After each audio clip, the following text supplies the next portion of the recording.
Commander Marcus Cole stood at attention as the Valorian delegation swept past him. Their robes flowed like liquid silver. Their skin glowed with soft light. They moved as if gravity was just a suggestion.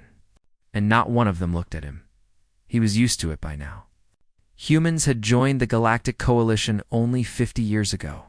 Two species that lived for thousands of years. Humans were babies.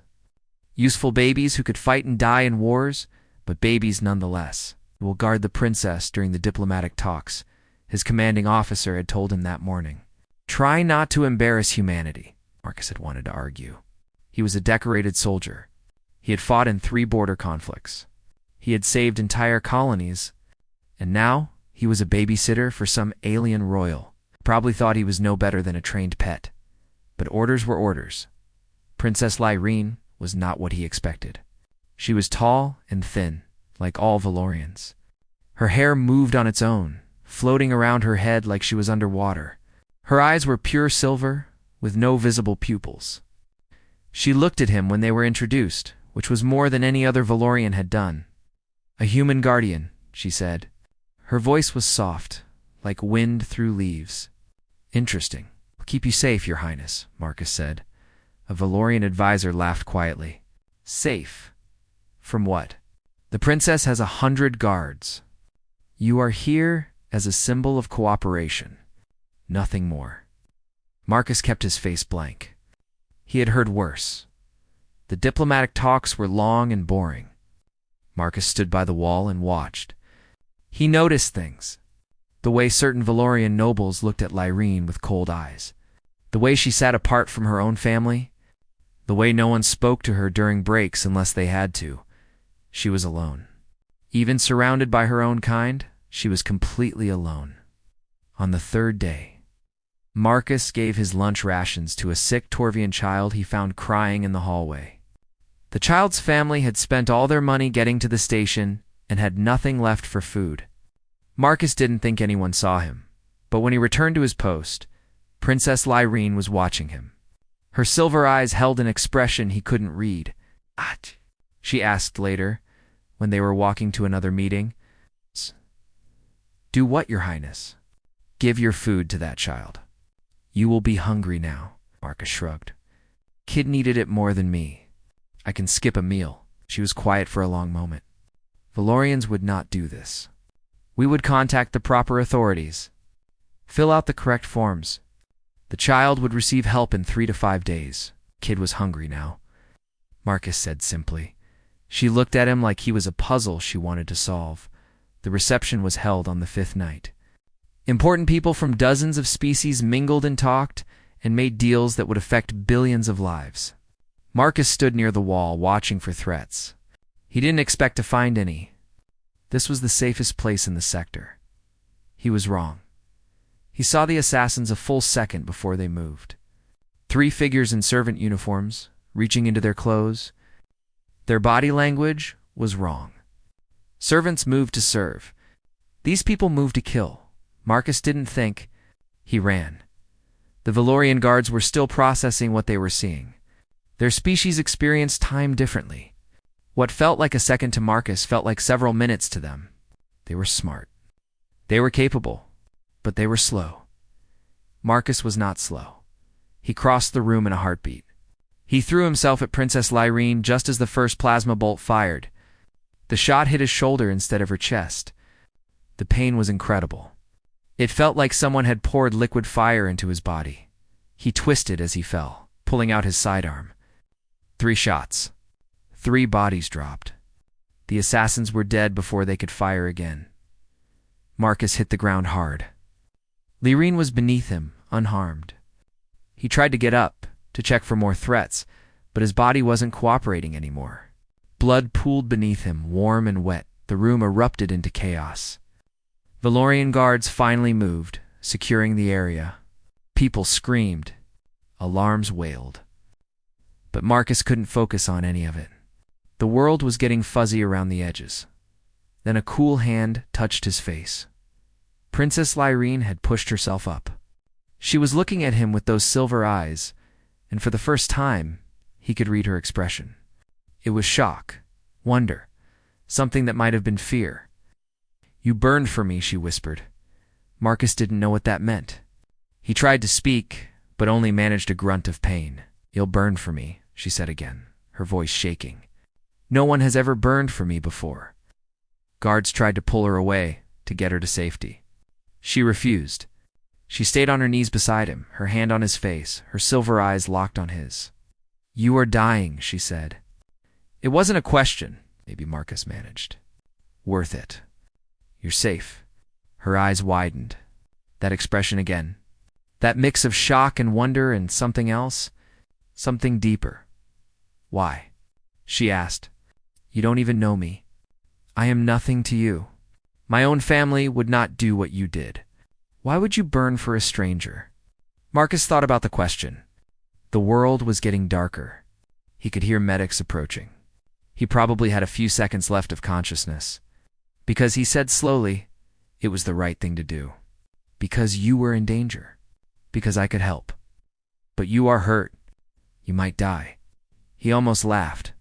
Yeah, that's how it works. She didn't understand. He could see it in her face. For a species that lived forever, death was an abstract concept. They didn't throw themselves into danger. They didn't risk their lives for strangers. They calculated, considered, waited. Humans didn't wait. You're strange, Lyrene whispered. Your whole species is strange. Thanks, Marcus said. And then the darkness took him. He didn't see what happened next. He didn't see Lyrene refuse to leave his side. He didn't see her order the medics to save him or else. He didn't see her sit outside the medical bay for 7 hours, waiting for news. He didn't know that in the span of a few seconds, he had done something no one had ever done for her. He had valued her life above his own. He had burned for a princess who had never been truly wanted by anyone. It was the most extraordinary thing in the universe, and everything was about to change. Marcus woke up 3 days later in a medical bay that smelled like antiseptic and recycled air. His shoulder throbbed with a dull ache. Machines beeped around him. A human doctor was checking his vital signs. Welcome back, Commander, the doctor said. You almost died. The plasma bolt missed your heart by 2 inches. The princess? Marcus asked immediately. Unharmed. Thanks to you? The doctor smiled. You're quite famous now. The human who saved a Valorian royal. First time in history. Marcus didn't care about fame. He closed his eyes and let the relief wash over him. She was safe. That was all that mattered. The doctor cleared his throat. There's something else you should know. The princess has been visiting you. What? Every day? She sits by your bed for hours. The Valorians are talking about it. Apparently it's very unusual. Marcus didn't know what to make of that. He fell asleep again, and when he woke up, she was there. Princess Lyrene sat in a chair beside his bed. Her silver eyes were fixed on his face. In the soft light of the medical bay, she looked less intimidating. She looked almost fragile. You're awake, she said. You're here, he replied. Don't you have diplomatic things to do? I do. I don't care. She tilted her head. You saved my life. In my culture, that creates a debt. I must understand you before I can repay it. There's no debt. I was doing my job. No. She leaned forward. Your job was to stand by the wall and look impressive. Jumping in front of plasma fire was not in your orders. I checked. Marcus didn't have a response to that. She came back every day after that. At first, they talked about his recovery. Then they talked about the investigation into the assassination attempt. And then, slowly, they started talking about other things. Tell me about Earth, she said one evening. Tell me about humans. So he did. He told her about blue skies and green forests. He told her about cities that never slept. He told her about music that made people cry and jokes that made people laugh until they couldn't breathe. He told her about war and peace and everything in between. She listened like she was starving for every word. You feel things so quickly, she said one night. For us, emotions build over years, decades. We fall in love over centuries. We grieve for longer than your entire species has existed. But you You feel everything right now? All at once, is that bad? Marcus asked. No. Her voice was soft. It's beautiful. And terrifying. She told him about herself, too. About how she was born from a political marriage that everyone wished had never happened. About how she didn't belong to either side of her family. About how she had spent her whole life being a burden that everyone was too polite to throw away. I have guards, she said. But they guard me because they're paid to. I have family, but they tolerate me because they must. No one has ever chosen to protect me. No one has ever wanted to. Till now, Marcus said without thinking. She looked at him with those silver eyes, and something passed between them. Something neither of them had words for. The investigation revealed what Marcus had feared. The assassination attempt came from inside her own delegation. Someone close to her wanted her dead. The coalition increased security, but they couldn't trust anyone. Marcus requested to remain as her personal guard. He submitted the paperwork 3 times. Each time, it was rejected. The Valorian High Command finds the idea insulting, his commanding officer told him. A human protecting their princess? They say it's like asking a child to guard a god. Marcus felt anger burn in his chest. That child saved her life when their guards failed. But politics doesn't care about facts. Lyrine came to see him that night. She looked different, nervous, scared even. For a species that processed emotions slowly, showing fear meant she was absolutely terrified. I need to tell you something, she said. In 2 weeks, I must undergo the Somnus Ascension. It is a ceremony where my body transforms into its adult form. I will sleep for 7 nights. During that time, I will be completely helpless. Marcus felt his stomach tighten, and someone wants you dead before that happens. Yes, if I complete the ascension, I gain political power. Real power. I become a threat to those who want to control the empire. They must kill me before I wake up, and will protect you. I'll talk to the coalition. We'll get more guards I cannot trust. Her voice broke slightly. Marcus, my own uncle, is suspected of funding the assassins. My own blood. Who can I trust if not my family? She reached out and took his hand. Her fingers were cool and soft, for Valorian's touch was deeply intimate. They didn't hold hands. They didn't hug. Physical contact was reserved for the most profound moments of their lives. Marcus stopped breathing. During the Somnus, she said quietly, Tradition allows me to choose a dream guardian. One person who stays with me all 7 nights. One person who protects me while I am helpless. It is an ancient honor, usually given to a spouse or the most trusted family member. I'm not Valorian, Marcus said. They would never allow it. The law says I may choose anyone. Anyone at all? Her hand tightened on his. Marcus, will you share my bed? His heart stopped. His mind went blank. He stared at her with wide eyes. She saw his shock and almost smiled. Not like that. Among my people, sharing a bed during Somnus means becoming someone's dream guardian. It means staying beside them through their most vulnerable moments. It means protecting their body while their mind is far away. You want me to guard you for 7 nights? I want you to be the only person I trust with my life. Her silver eyes were bright with emotion. I have known you for such a short time. By Valorian standards, we have barely met, but you burned for me when no one else would. You showed me more loyalty in 5 seconds than my family has shown in 500 years. Marcus thought about what she was asking. 7 nights of protecting her against enemies who could be anyone. 7 nights of standing between a princess and death. 7 nights where one mistake would end her life. He thought about saying no. It would be smarter, safer, more logical. But humans weren't logical. Yes, he said. I'll do it. Her whole body seemed to relax. Relief flooded her features. She lifted his hand to her cheek and held it there, and he realized she was trembling. Thank you, she whispered. Thank you. The Valorian court would be outraged. His own people would think he was insane. The entire galaxy would question why a princess had chosen a human as her most sacred guardian. But Marcus didn't care about any of that.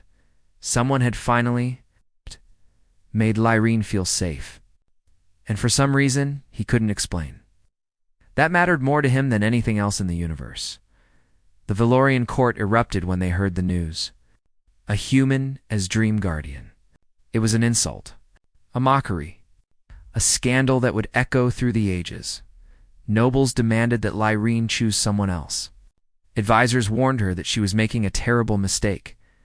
Her own father sent a message saying she was embarrassing the entire empire. Lyrene refused to change her mind.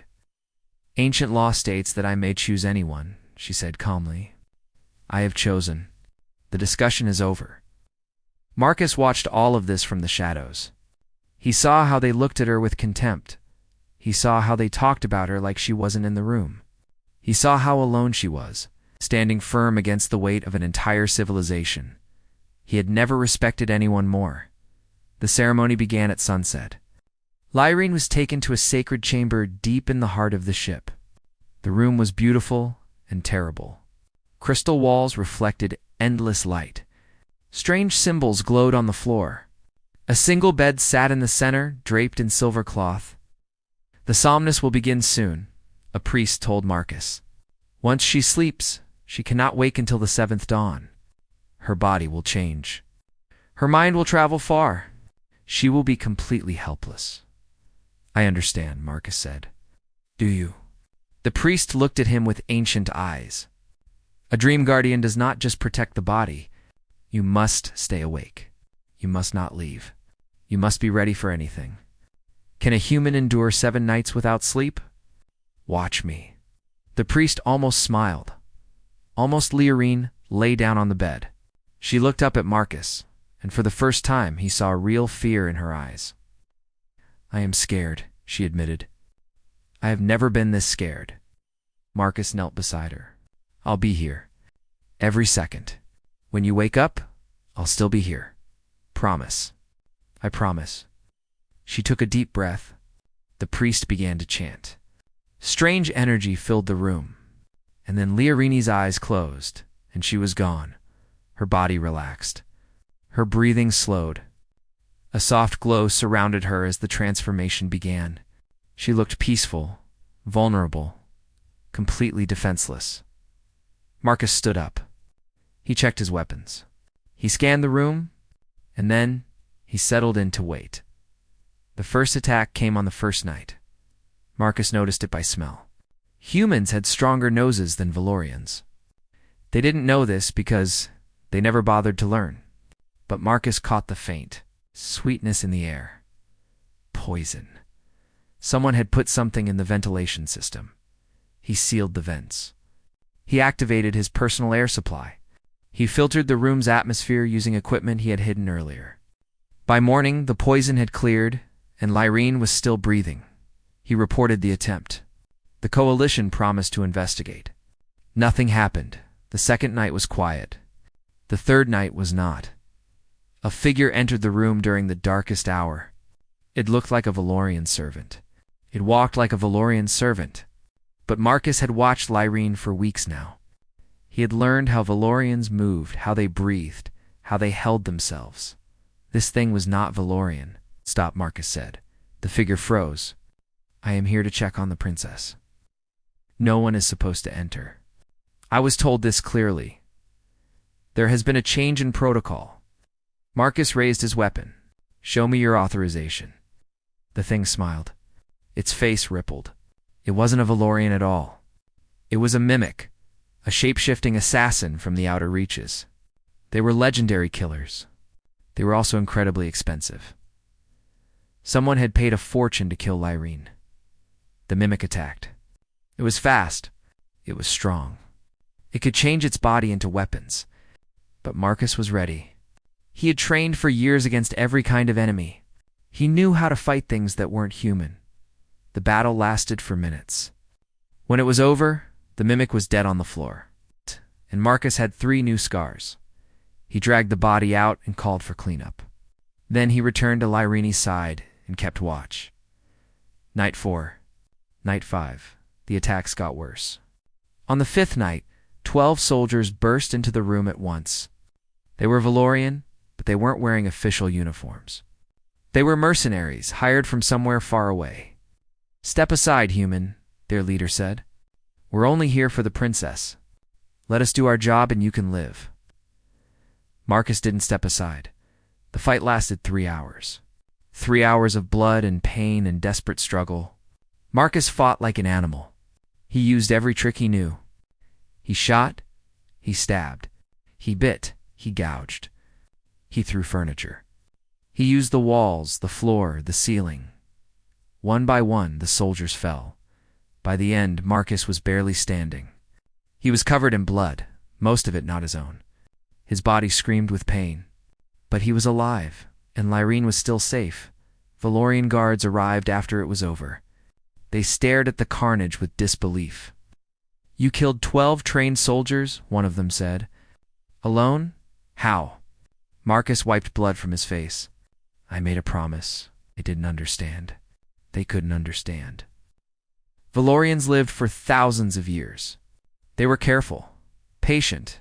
They didn't throw themselves into certain death for someone they barely knew. But humans were different. Humans burned hot and fast. They didn't know how to give up. They didn't know how to surrender. When they made a promise, they kept it or died trying. Marcus had made a promise. Night 6 arrived. Marcus had not slept in nearly a week.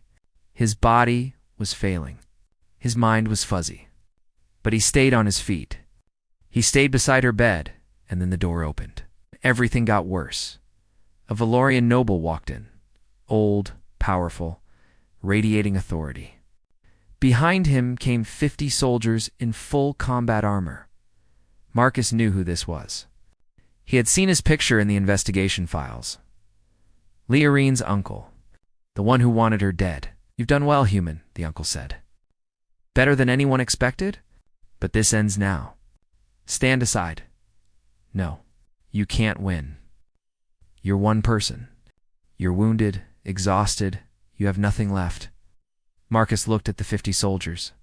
He looked at the uncle's confident smile. He looked at Lyrene, still sleeping peacefully, trusting him to keep her safe. He smiled. "I'm not going anywhere," he said. The uncle sighed. "Then you'll die, maybe." Marcus raised his weapon. "But so will a lot of your men. And I'm going to make sure you're one of them." The uncle's smile faded. "You're bluffing. Try me." They stood there in silence. 50 soldiers against one wounded human. An empire against a single promise. Marcus didn't move. He didn't blink. He waited. Dawn was still hours away. Lyrene was still helpless. And everything depended on what happened next. The uncle gave the order. 50 soldiers moved forward as one. Marcus didn't wait for them to reach him. He attacked first. He had no chance of winning a straight fight. He knew this. So he didn't fight straight. He fought dirty. He fought mean. He fought like a human. He shot out the lights. The room went dark. Valorians could see in the dark, but not as well as they thought. Their eyes needed time to adjust. Humans adapted faster. Marcus moved through the darkness like a ghost. He knew this room perfectly. He had spent 6 days studying every corner, every shadow, every possible advantage.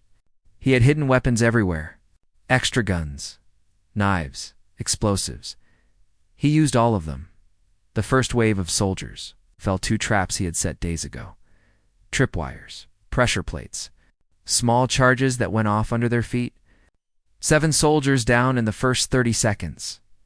The uncle screamed for order. His men regrouped.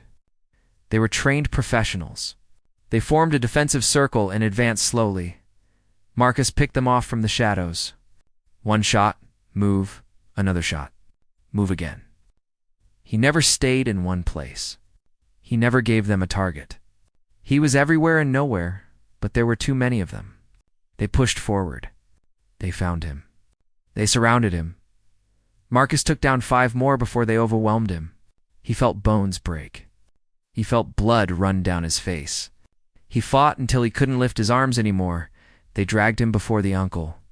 They threw him on the floor like garbage. "Impressive," the uncle said. "You killed 19 of my men. That's more than any human has ever done against Valorian soldiers. He knelt down and grabbed Marcus's chin. But it wasn't enough. It's never enough. You're just a human. You burn bright, and then you die. Marcus laughed. It hurt, but he laughed anyway. You don't understand, he said through bloody teeth. You'll never understand. Understand what? Why we fight. Marcus met the uncle's eyes. You live for thousands of years. You have time. You can wait. You can plan. You can be patient. But us, we know we're going to die. We've always known. From the moment we're born, we know our time is short. And that makes you strong? Knowing you're going to die? It makes us free, Marcus smiled. We're not afraid of death. We've made peace with it. So when something matters, when someone matters, we give everything. We hold nothing back. Because what's the point of saving yourself for tomorrow when tomorrow might never come? The uncle stared at him. For the first time, something like doubt flickered in his ancient eyes. You're dying for a stranger, he said. For someone you've known for weeks, she's not a stranger. Marcus coughed blood. She's mine to protect, and I will protect her until my heart stops beating. The uncle stood up. Then let's make that happen. He drew his blade. It was beautiful and deadly, a weapon passed down through generations of Valorian royalty. He raised it high, and then the wall exploded. Marcus didn't see who came through first. His vision was blurry, but he heard voices. Human voices. Angry, determined, wonderful human voices. Get away from him. It was Lieutenant Sarah Chen from engineering. Behind her came Dr. James Wright from the medical bay. Then came Michael Torres from the kitchen. Then came dozens more. Humans from every department on the ship. Engineers with plasma torches. Medics with surgical lasers. Cooks with kitchen knives. Security officers with guns. They poured into the room like a wave of fury. The uncle's soldiers turned to face this new threat. They were confused. These weren't soldiers. These were random crew members. This wasn't protocol. This wasn't logical. What is this? The uncle demanded. Who are you? Sarah Chen stepped forward. She was small. She was not a fighter. But her eyes burned with something the Valorians had never seen before. He's one of ours, she said. And you made a mistake touching him. The uncle laughed. You're civilians. Cooks and doctors and engineers. You think you can fight trained soldiers? No, Sarah admitted. We think we can die trying. And that scares you more than anything, doesn't it? Because it did. The Valorians were staring at these humans with something like fear. These people had no chance.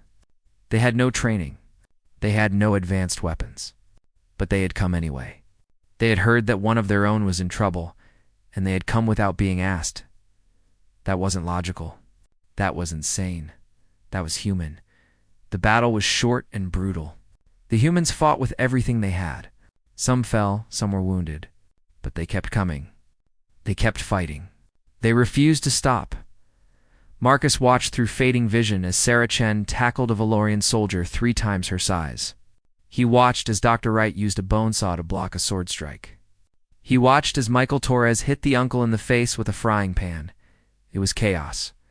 It was madness. It was beautiful. The uncle's forces broke.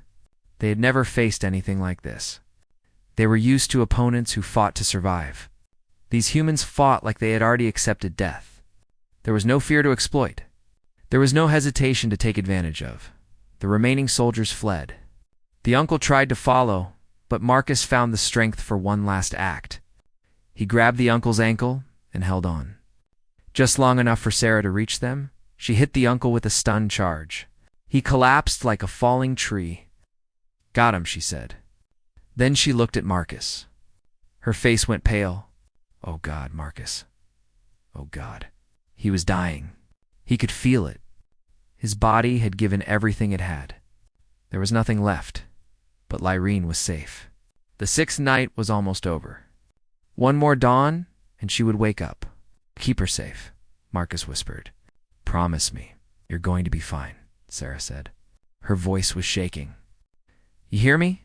You're going to be fine, promise me. I promise. We all promise. But you're going to be fine. You have to be fine. Marcus closed his eyes. The pain was fading. Everything was fading. The last thing he heard was Sarah screaming for a medic.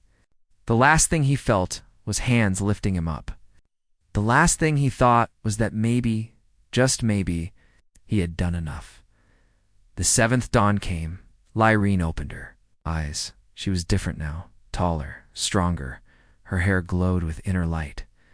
Her eyes held ancient power. The transformation was complete. She sat up and looked around the room. She saw the scorch marks on the walls, the blood stains on the floor, the evidence of battles fought while she slept, and she saw the empty space where Marcus should have been. Where is he? She asked. No one wanted to answer. Where is he? A human medic stepped forward. Her face was wet with tears. He's in the human medical bay, she said. He's dying. Our medicine isn't enough. He needs. Lyrene was already running. She moved faster than she had ever moved before. Her new body responded to her fear, her desperation, her overwhelming need to reach him. She found him in a small room surrounded by machines. He looked broken, pale, empty. No, she said. No. She grabbed the nearest doctor. Save him. I don't care what it costs. I don't care what you need. Save him. We're trying, the doctor said. But human biology is different. Our equipment isn't designed for them. We need human specialists. Human technology. We need, then get them. Lyrene's voice was cold as winter. Contact every human colony in the sector. Offer them anything. Everything. I am a Valorian princess, and I am ordering you to save this man's life. She sat beside his bed. She took his hand. She held it tight. Promised, she whispered. You promised you'd be here when I woke up. You don't get to break that promise. You don't get to leave me. She stayed there, hour after hour, refusing to move, refusing to eat, refusing to sleep, because that's what you do for the people who burn for you. You burn for them right back. Marcus woke up in a bed that wasn't his own. The room was warm. Soft light filtered through the windows. Machines beeped quietly around him. Everything felt distant and dreamlike. A familiar face appeared above him. Dr. Wright from the ship. His eyes were red from lack of sleep, but he was smiling. Welcome back, Commander, he said. You scared us pretty good. Marcus tried to speak. His throat was dry and rough. What? What happened? You almost died. Actually, you did die. Twice, your heart stopped on the operating table. Wright shook his head. But you kept coming back. Like you refused to let go. The princess. Safe, transformed, powerful, and absolutely terrifying when she's worried about someone. Wright smiled. She carried you 17 decks to the human medical bay. Wouldn't let anyone else touch you. Then she spent 4 days demanding that every human doctor in the sector come help save you. Marcus, let that sink in. 17 decks. She had carried him 17 decks. She offered treaties. Wright continued. Technology, resources, anything the human colonies wanted. She said the man who burned for her deserved an empire's resources to keep him alive. That's too much. That's what we said. She didn't care. Wright pulled up a chair and sat down. You know what the funny thing is? The other Valorians didn't understand why she was doing all this for one human. But the humans did. Every single one of us understood. Because that's what you do, Marcus said. For family. Wright nodded. For family? The door opened. A figure stepped inside. Marcus's breath caught in his throat. Lyrene looked different. The transformation had changed her. She was taller now. Her hair floated around her head like a crown of light. Her eyes held depths that hadn't been there before. She looked like a goddess. But when she saw Marcus awake, her face crumpled with relief. She rushed to his bedside and took his hand. Alive, she whispered. You're really alive. I made a promise. His voice was weak, but he managed a small smile. I told you I'd be there when you woke up. You were dying. So awake. That counts, she laughed. It was a strange sound, like bells and wind chimes. Valorians didn't laugh often. It wasn't part of their culture. But she laughed now, and there were tears running down her glowing cheeks. "You impossible human," she said. "You ridiculous, stubborn, beautiful creature. I thought I lost you. It takes more than a few dozen soldiers to kill me. It almost took exactly that many." She squeezed his hand. "Marcus, I have spent 500 years feeling nothing. Emptiness, numbness. Like the universe was made of fog. And then you crashed into my life, and suddenly everything is color and fire and sensation. I don't know how to go back to the fog." Marcus didn't know what to say. So he just held her hand and let her talk. She told him what had happened after he fell. The uncle's arrest. The investigation that revealed how deep the conspiracy went. The shock that rippled through the galaxy. When footage of his stand spread across every news network, 50 soldiers against one wounded human. And he had held the line. "They're calling you the Guardian," she said. "The human who fought an army, the man who wouldn't break. Every species in the coalition is talking about it. About you. About what humans are capable of. I didn't do anything special. I just kept my promise. That's what makes it special." She brought his hand to her cheek, just as she had on that first night. "Valorians don't keep promises when the cost becomes too high. We calculate. We weigh options. We find rational solutions. But you just didn't stop. You didn't even consider stopping. Like keeping your word was more important than your own survival. It was." She stared at him with those transformed eyes. "Do you understand what you've done? By completing the Dream Guardian ritual, you've created a bond with me that cannot be broken. In Valorian culture, you are now my equal. Not my guard. Not my servant. My partner. My other half." Marcus's heart stuttered. "Lyrene, when I chose you, I thought I was just picking someone I trusted to keep me safe. I didn't expect," she trailed off. "I didn't expect to feel like this. Like everything I am belongs with everything you are. Like my soul has been waiting 500 years to find yours." The room was very quiet. Marcus could hear his own heartbeat on the machines. "I'm a soldier," he said finally. "I'm not a politician or a diplomat. I'm not smart enough for royal courts. I'm not important enough for treaties. I'm just a guy who made a promise." Ow.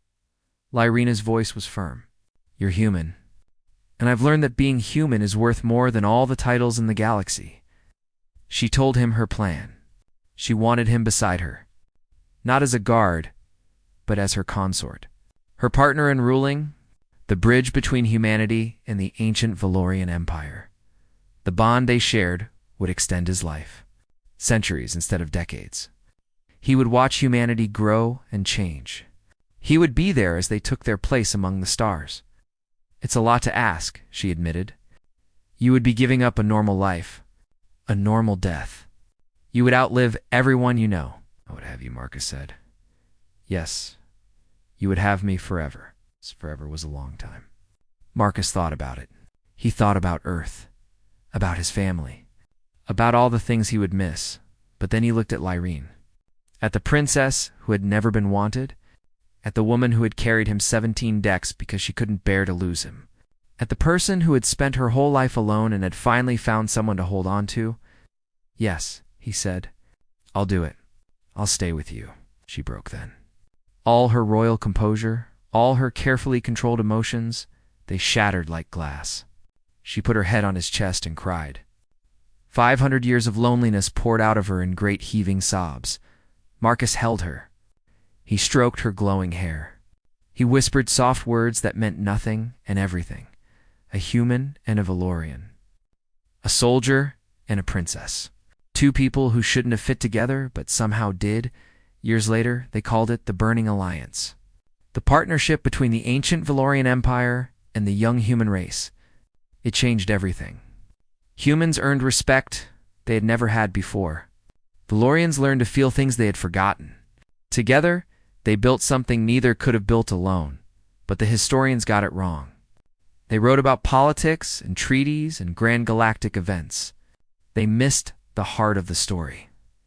It wasn't about empires or alliances or power. It was about a princess who asked a stranger to guard her dreams. It was about a soldier who said yes. It was about a promise kept at any cost, and a love that bloomed in the ashes of sacrifice. When she asked him to share her bed, she thought she was asking for protection. She didn't realize she was asking for forever. And Marcus, being human, didn't know how to give her anything less.